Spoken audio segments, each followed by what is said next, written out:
On est à Ballainvilliers dans l'Essonne. Quand un de mes abonnés m'a dit qu'il était coach sportif et qu'en plus il était fumeur de bœuf, je me suis dit attends, ça va à l'encontre de pas mal de clichés ça. J'irais bien fumer chez lui. Bon, on arrive. Alors, ça va l'air d'être là.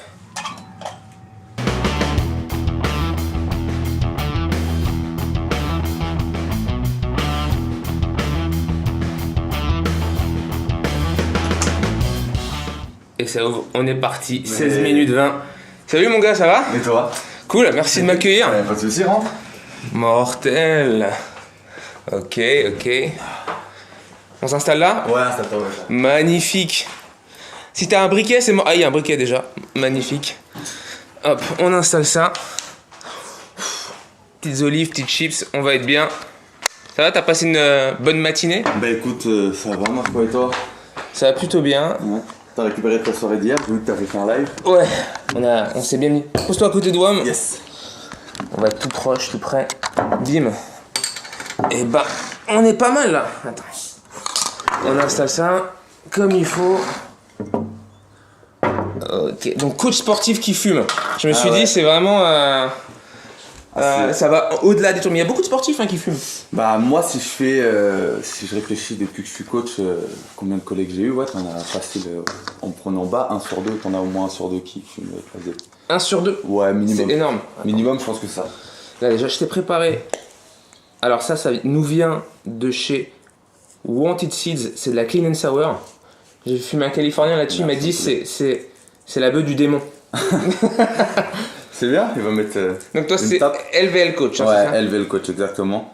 T'es bien musclé, j'étais voir ton Insta, j'ai vu putain le mec a des abdos quoi. Ah, c'était à l'époque ça, tu vois. Là c'est chaud. Je me suis remis à fumer, tu vois. Je suis pas un gros fumeur. Ouais. Ah, tu dis que quand tu te remets à fumer, t'arrives pas à te motiver pour faire du sport? Non, c'est pas ça. C'est pas ça. Je me motive à faire du sport. Je vais juste fermer la truc pour. Ouais.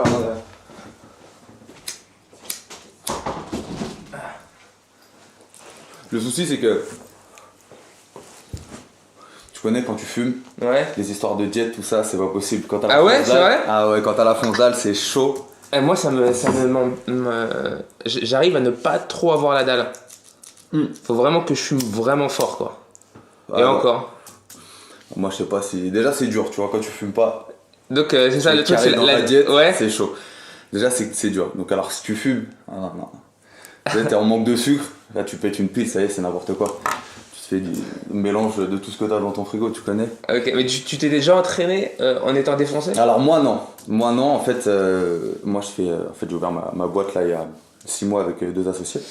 Ouais. On fait du crossfit et t'as une intensité qui est haute au niveau du taf, donc après avoir fumé c'est chaud. Pour de la muscu normale, où t'es en détente, tranquille, tu fais ta séance, c'est pas gênant en fait. Et il y en a même qui kiffent parce que t'as pas ça réduit ta sensation de fatigue. Tu sais, les courbatures, des choses comme ça. Et je regardais un truc à la fin. Ah, tu fumes, ça réduit ta sensation de fatigue? En fait, moi par exemple, quand je fume, c'est fin de journée. Tu as passé une grosse journée, tu as des courbatures, etc. T'es pas bien. Tu fumes, moi ça me relaxe. Tu vois. Après l'exercice? Après l'exercice. Et t'en as certains, tu vois, sur des vidéos YouTube, je regardais là juste avant, il y a un body qui explique que lui, les fois où il s'est entraîné sous weed, et bah comme il avait pas cette sensation de fatigue et t'as des récepteurs qui sont un peu inhibés, bah du coup il pétait ses records lui sur ces séances là, tu vois. Après le petit souci c'est qu'il explique, c'est que quand tu montes en charge, comme t'es inhibé comme je te dis, tu vois moins vite la blessure arriver. Tu vois le délire. C'est assez bizarre parce que par exemple il y a des compétitions de jiu-jitsu brésilien, je sais pas si t'as vu ça, où ils font ça fonce dé. J'ai vu. C'est assez intéressant, même il y a beaucoup de mecs qui font du jiu-jitsu brésilien qui vont te dire que ils appellent ça comment on dit, des drills ou même faire des petits randoris comme ça, fonce dé, ça les aide, ils voient le moment présent, ils sont dans le moment présent. Alors au niveau du focus ça joue aussi, t'en as certains qui s'entraînent sous weed parce que voilà, ils savent qu'ils sont dans leur bulle et ils font leur truc, ils sont pas chacun son mécanisme quoi, ouais, voilà, son corps. Ouais exactement, c'est à dire qu'il y en a qui vont pouvoir fumer et y aller normal, ça va pas les déranger. Tu vois, j'ai un pote qui fumait beaucoup là ces derniers temps. Et bah il allait s'entraîner sous weed, ça le dérangeait pas, tu vois. Santé mec. Et moi, ouais, santé. Ouais, merci pour la petite bière, un petit goût, la Trolls, la Rasta Trolls. Ouais, c'était dans le thème. Ouais, je t'avoue, j'ai pris par le packaging, je peux le voir. Ok. Ça va, c'est pas mal. Toi, t'as fait de la compète? Alors, pas de body, tu sais, ceux qui montent sur scène tous. Ouais. Non. Tu vois, En string. Voilà, on s'entend. Tu connais des potes qui montent en string Alors, ils vont pas te dire que c'est des strings, tu vois, mais c'est. Ils appellent ça comment? C'est des maillots, tu vois, ils appellent ça des maillots, mais c'est. Mais c'est un string. C'est pas loin en tout cas. Ah, c'est chaud. Il y en a, c'est leur délire. Hein. Moi, j'en connais qui sont montés. J'ai déjà porté un string, mec. Alors? Écoute, c'était à l'époque où je faisais du trapèze volant. Le premier spectacle, Ah, c'est vrai que t'étais du cirque, quoi. Ouais, tu sais, tu mets des académiques hyper moulants. Et j'étais pas au courant, mais le premier spectacle, ils m'ont dit voilà, il faut pas que ça se voit que t'as un caleçon, donc il faut mettre un string. Je fais non, etc. Déjà, aller l'acheter, c'était un délire.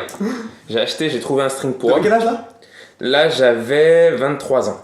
D'accord. Et t'as été acheté ça où? Bah écoute, là pour le coup, j'en ai trouvé, tu vas halluciner, dans le carrefour Bémao en Guadeloupe. Il y avait des strings dim quoi, genre normal. Je suis allé dans le truc et j'ai vu string rangés comme les caleçons là, tu sais. Ouais, je vois. Donc j'ai pris ce truc là. Il s'était vendu par pack de 2. Tu vois, j'en ai pris qu'un et je n'ai mis qu'une fois. Hein. Je te dis. Alors en fait, tu l'oublies pour de vrai. Hein. Tu sais que tu le mets toute la journée. Enfin, toute la journée, je l'ai mis juste avant le spectacle. J'ai fait le spectacle, l'adrénaline, etc. Tu l'oublies. Là, tu t'en souviens, c'est quand t'enlèves le string. Tout d'un coup, tu te rendais pas compte que t'étais en tôle. Mais quand t'enlèves le string, t'as l'impression d'une libération, mon gars. Ah là là. Donc, toi, t'as jamais porté de string? Non, jamais. Ah ouais, donc t'as pas fait ces compètes de je monte sur scène, Non, etc. c'est des compètes en crossfit. Attends. Là, on en a fait une récemment avec des athlètes de la boxe que j'ai là. Les boxeurs, ils fument, non? En boxe. Mike Tyson, il disait Alors. dans une interview qu'il fumait beaucoup de weed. Ouais, t'en as qui fument. Diaz en Nate UFC. Diaz, les frères Diaz, Exactement. Sean Mallet qui fume. Il y en a pas mal. Dans J'ai vu tous que les sports, Conor hein. McGregor, il avait fait un. Justement, Mike Tyson, il a un ranch, je crois, où il fait pousser de la bœuf. Et il y a Conor McGregor qui a goûté sa weed. Il a fait une publication genre ouais, j'ai goûté la weed de Tyson, elle déchire. Mais Il l'a appelé la KO Kush, je crois. T'as le plus connu, t'as Michael Phelps, gros fumeur. Champion de natation. Mais ça, c'est bien parce que tu vois, le fait d'avoir un mec comme toi, sportif, qui fume, bon, ça me fait chier que tu me dises que t'arrives pas à attendre. Que là, machin, mais il y en a en tout cas, ça existe et puis ça enlève un cliché et puis chacun son truc parce que d'ailleurs, McGregor, vu qu'on parlait de gros sportifs, il a aussi une marque de whisky. Ouais. Et alors ça pose aucun problème sur le whisky. Ouais. Un sportif de temps en temps. Je dis pas pothead qui fume à longueur de journée. D'ailleurs moi-même, je fume pas à longueur de journée. Là déjà c'est assez cool de se faire un petit joint en journée. Ouais. L'émission elle est bien pour ça. Mais bon voilà, c'est pas c'est pas parce que tu fumes un joint de temps en temps que directement t'as un gros Non. et puis ça n'empêche pas de s'entraîner. En fait, c'est comme ça dépend de comment tu fumes, tu vois. Je peux comprendre que ça paraît mal vu, quelqu'un qui c'est à la Snoop, tu vois. C'est des gommes, il y en a que ça peut gêner. N'empêche que Snoop, tu regardes si tu compares avec un mec qui boirait tous les jours. Bon, Gainsbourg, il prenait de tout, j'imagine, mais en tout cas, je sais pas s'il fumait des gens, mais en tout cas, c'est sûr qu'il buvait. Bah, tu vois la tête et tu compares la tête à Snoop. Oui, c'est clair que ça abîme moins. Hein. Tu regardes Dave Chappelle. Ouais, Dave Chappelle, ouais. Mais après, c'est la France. Parce qu'on fume pas autant que les. Il y a des mecs qui fument des clopes, ils arrivent à fumer un paquet, mec. Ouais, par jour, alors que moi je fume un joint, soit le soir, soit des fois j'avoue un petit joint le matin, ou même, tu vois, le matin, j'ai déjà fait un peu de CBD le matin, c'est assez cool, tu vois. Après, j'avoue, moi je suis un amateur de THC. Ouais. Et toi, je voulais te demander avant que j'oublie, donc toi t'es en mode entraînement, etc. Machin, donc t'as des haltères et tout ici? T'as une salle? Non, en fait, moi j'ai ma salle à moi. Ce que je disais, c'est que j'ai monté ma salle. Mais donc t'as pas de matériel sportif chez toi? Chez moi, non. Chez moi, j'ai presque rien. J'ai un TRX, c'est des bandes que tu accroches pour travailler au poids de corps. C'est des sangles que tu accroches à un arbre, à une porte, n'importe. Pour faire comme des tractions, quoi. Tu fais des tractions, des pompes, des abdos. Ouais, je vois, c'est des trucs un peu élastiques. C'est des trucs qui sont faciles à transporter quand tu fais du coaching. Ouais. T'as pas obligé de ramener 2000 haltères. Des haltères, c'est horrible. Galère. Ouais. Tu travailles essentiellement au poids de corps. Parce que tu travailles à domicile. Tu travailles tu peux travailler à domicile, moi je travaille. Il y a beaucoup de films de cul où il y a un coach sportif qui vient et qui ken après. Ouais. Ça existe dans la vraie vie. Écoute, ça doit arriver. Moi j'ai des potes à moi, ouais, ça arrive que la personne elle demande un coaching et c'est arrivé une fois à un ancien collègue à moi. Que la meuf elle attend pour ça, tu vois. Elle était pas venue pour être coachée. C'est une forme d'entraînement, s'il lui fait travailler les ischio-jambiers voilà, sur une position, tu vois. Donc là, on va travailler. Ouais. Mais ouais, pour revenir aux sportifs, t'en as énormément qui fument, énormément. Et dans toutes les... Je regardais un truc, j'ai fait du... Je te dis ça parce que j'ai fait du football américain moi, pendant 5 ans. Et je regardais par rapport aux joueurs de NFL, t'as certaines études qui disent que t'en as 1 sur 2 qui fument. Ça, c'est les études. Et les anciens de la NFL ou de la NBA, c'est pareil, ils disent qu'il y a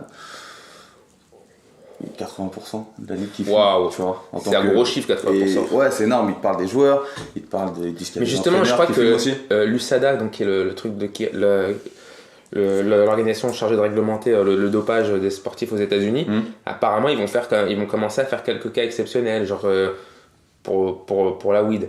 Ouais. Après, c'est vrai que c'est aussi un anti-inflammatoire. Ouais, ça sert d'inflammatoire pour les sports de contact, type le foot US, ils prennent ça parce que t'as moins de stress, donc t'as moins peur d'aller au charbon, tu sais que. Voilà. Et... Ah ouais, moi je dirais, tu peux avoir plus de ça. Ça dépend. Tu vois, moi, pour histoire de weed, je voulais pas fumer avant, je commençais à avoir la pression de filmer le spectacle, etc. Puis, mec, on avait 150 joints roulés devant nous, là, tu vois, machin. Du coup, j'ai commencé à fumer dans la loge avant de monter sur scène. Et à un moment donné, c'est vrai, j'avoue, je sais pas ce qui s'est passé, vous savez quoi, j'ai regardé toute l'équipe parce qu'on avait peur de se faire arrêter, parce que c'était légalisé, mais t'as pas le droit de fumer non plus dans la salle. En plus, c'était un débit d'alcool, c'était hyper réglementé. Donc, on nous avait dit, faites gaffe, les gars. Enfin, voilà, quoi, c'était chaud. Et donc, je commence à avoir une espèce de parano. J'ai fumé. Et c'est un résumé, j'ai regardé toute l'équipe et ça va bien se passer. Ouais, ça va être cool, on va gagner. Ouais. Donc, c'est assez cool, mec, le fait de faire du sport, de fumer et de le dire, toi t'as ton propre business, t'es pas salarié. Non. C'est pour ça aussi que ça aide, c'est que tu vois, je crois qu'il y a beaucoup de salariés qui ont peur. C'est comme être gay, je le dis souvent, mais tu sais, quand t'es gay il y a une vingtaine d'années en France et que tu travailles dans une banque, ben tu peux pas le dire. Oui, ouais, c'est sûr. Mais après ça dépend de quel patron, tu vois, les anciens patrons que j'avais, moi, ils savaient que de temps en temps, j'étais en soirée, je fumais. Ouais. Ça leur pose pas de problème, mais tu sais, t'as des patrons que ça peut déranger, c'est sûr. Bah écoute, c'est comme à l'époque de la prohibition aux États-Unis, l'alcool était interdit, tu pouvais pas le dire. Et aujourd'hui, tu vois comment ça a changé. Je veux dire, un policier qui dit qu'il boit de la bière après le service ou quoi, ça ne pose aucun problème, quoi. Donc voilà, après, il y a encore plein de choses qui doivent être faites, mais en tout cas, le débat pour la légalisation, il doit être clairement plus avancé en France que ça. Ils ont pas voté comme quoi ils allaient faire une expérimentation pour les malades, là ? Oui, pour le CBD, parce que quand tu sais que ça soigne que certaines maladies. Toi, t'as testé, j'ai vu qu'ils faisaient des gels de CBD, c'est des trucs dont t'as entendu parler pour masser? Non. Alors j'ai vu ça aussi. J'ai vu ça pour les maladies, les douleurs articulaires et musculaires à certains endroits. Ouais. En fait, ils te prennent ça comme de la pommade, comme l'anti-inflammatoire que tu pourras avoir en pharmacie. Ouais, c'est comme à Voltaren. Ouais, voilà. J'ai pas essayé, je t'avoue. Peut-être qu'il y a moins de chimie que dans le Voltaren. J'en sais rien, tu vois, mais c'est un truc à essayer, quoi. Surtout qu'on dit que beaucoup de sportifs en parlent, quoi. Oui. T'as en forme d'huile aussi. Ouais, t'as beaucoup d'huile, parce que ça fonctionne pas mal. Moi, j'avais essayé ça aussi. Elle est bonne, la beurre. Ouais, carrément. Tu kiffes? Ah ouais. Celle-là, elle est... Ouais, elle passe, mais j'avoue, elle met une petite tarte. Ah, mais ça fait plaisir. Tu sais quoi, c'est cool parce que je vais partir et tu vas continuer à voyager. Ah, mais ça, c'est certain, ça, c'est sûr. C'est ce que j'ai reçu un message des chocolatiers avec lesquels j'avais fait le premier épisode. Ah, ils étaient yambres, ça fait super plaisir, mec. Ah, c'est sûr. C'est sûr. Et toi, du coup, t'arrives à te... C'est un entraînement. Les premières fois où je suis monté sur scène, défoncé, c'est dur. C'est pas facile. Et puis, même j'ai appris qu'en faisant fumer les gens dans le public, il y en a qui peuvent aussi faire des battes. Tu vois, ça m'est arrivé à Barcelone, par exemple, où j'ai joué. Tu dois être super proche des gens, tu dois créer un truc. Ouais, c'est sûr. Et alors sur scène, putain, la première fois, en fait, je suis monté fonce-dé, pas yambe du tout, tu vois. J'ai eu de la chance, ça a marché, mais d'autres fois ça a pas marché. Enfin, tu vois, c'était vraiment c'est spécial. Et puis après t'arrives tu kiffes, quoi. T'sais, même j'ai appris à kiffer mais c'est 2 états différents, tu vois. C'est un autre délire, c'est un autre taf, quoi. Et fonce-dé. Bah, toi tu le dis ouvertement que tu fumes, etc. Et t'as des salles qui t'ont refusé ou des mecs qui n'ont pas voulu te jouer parce que... Pas à cause de la bœuf. À cause des sketchs un peu trop trash, on va dire. J'ai vu que t'avais vu une vidéo là qui a été signalée. Ouais, ça c'est ouf. En vérité, ça me fait rigoler parce que c'est des gens. C'est une vidéo, en fait, c'est une publication que j'avais déjà mise qui s'était pas faite il y a quelques temps. Et c'est ouf parce qu'on parle de style vestimentaire. Je trouve impressionnant. Je l'ai vu avant qu'il c'est même plutôt cool. Après, on m'a dit que c'était les gens qui mélangeaient SS Et enfin, je parlais des juifs, le style habillé en juif. Après, j'ai appris le style quand t'es habillé en SS. Ah ouais. Je dis que c'est Hugo Boss qui a fait ça. Et j'étais assez surpris parce que aujourd'hui, on se rend pas compte qu'on est juste des messagers, nous. Tu vois, il y a quelques temps, quand Nocibé, il y a eu un problème avec Nocibé, tout le monde a dit ouais, faut boycotter Nocibé. Et Hugo Boss, c'est une personne qui dit faut boycotter Hugo Boss, tu vois. C'est ok. Ouais, c'est ça. C'est ok. Tu vois, et je me dis, c'est ouf. Et certainement, tu vois, il y a même des juifs qui se marient en Hugo Boss. Tu vois ce que je veux dire? Et je me dis, ça va, je rapporte juste un truc qui existe, qui est là. Bon, c'est pas grave. Vous êtes passé à autre chose, on ne boycotte plus Hugo Boss. Ok. Moi, je ne fais que parler, quoi, en fait. Ouais. Après, j'adore apporter l'axe humoristique, j'adore faire. Franchement, c'est un truc hyper agréable, quoi. Tu kiffes ton taf, toi? Ouais. C'est un truc, c'est une passion, quoi. Ouais. Je savais que j'allais être dans le sport, moi, depuis tout petit. Je fais pas mal de sport, moi, et puis après, c'était éduquer les gens. Partir sur prof de PS, c'est le premier truc qu'on me dit. Et je fais un stage avec les petits, non, c'est bon, tu vois. Moi, j'ai les miennes, c'est très bien. Les autres à gérer, c'est laisse. Et du coup, j'ai préféré bosser avec les adultes. On est parti faire un diplôme d'état, et puis voilà. Aujourd'hui, ouais, non, c'est un kiff. Surtout patron aujourd'hui, tu vois, tout neuf, mais. C'est mortel, c'est récent, d'un coup, tu t'es dit, vas-y, je me mets à mon compte. Avec pourquoi, en plus, ça va, t'es actif. Pour un fumeur, le mec, il crée sa boîte, il fait du sport. Ouais, carrément. Tu vois, c'est. Non, mais c'est comme quoi tu peux jongler avec les deux, ça dépend, c'est comme tout. Comme quelqu'un qui boit une bière de temps en temps, il fume un cigare de temps en temps. Moi, je trouve ouf qu'il faille le dire. Mais bon, je pense qu'il y a des gens qui ont besoin de l'entendre. Ouais. Après qu'ils s'entendent pas, tu peux pas faire grand chose. Hein. Et voilà. Allez, tu fuis. LVL Coach, merci pour ton accueil. Merci LVL à toi, Coach. Norman. Ah, c'était chambé, j'ai kiffé. Merci pour la. Je sais pas comment ça s'arrête ça. Merci, c'était vraiment cool. Merci. Oh, attends, je vais reboire une petite Prends gorgée. Hein. Ah ouais, hydrate-toi, c'est important. Pour la route, alors je tiens quand même à dire que je suis venu en bus pour pas conduire. Ouais. Et ça va être un délire le retour parce que je vais mettre mon petit Walkman. Moi je dis encore Walkman, tu sais, je dis pas écouteur, je suis à l'ancienne. J'ai rien oublié, ça c'est un truc hyper important. Je t'ai laissé le deuxième joint, c'était la Sour Anakin de Wanted Seeds. Et je pense que tu vas la kiffer. Ah, c'est lourd. J'ai tout. Putain, ça c'est vraiment le truc auquel je fais gaffe. Bam. Je pense que t'as rien. N'oubliez. Ok. Des bons. Ok. Bon, mec, plaisir, mon gars. Vraiment cool, merci de m'avoir accueilli. Hein. Pas de soucis. Franchement, ça fait super plaisir. J'adore ce petit lien là, d'aller voir les gens, ça me fait vraiment kiffer. Ouais, c'est mortel. Ciao, bye. Et voilà, encore une fois, super expérience, bel échange. Franchement, j'ai passé. J'espère que vous regardez et que vous avez passé un aussi bon moment que j'ai passé. Voilà, c'était un vrai kiff. Et encore une fois, je crois qu'on va recommencer. Il y a beaucoup de vent, donc je vais couper. Bon, c'était le vent, là, c'est la circulation. Je voulais vous dire au revoir. Merci d'avoir regardé. Et puis, on rentre en bus, hein. Les joies du bus. J'ai pris les sièges du fond. Ça me rappelle des souvenirs de quand on prenait le car à l'école.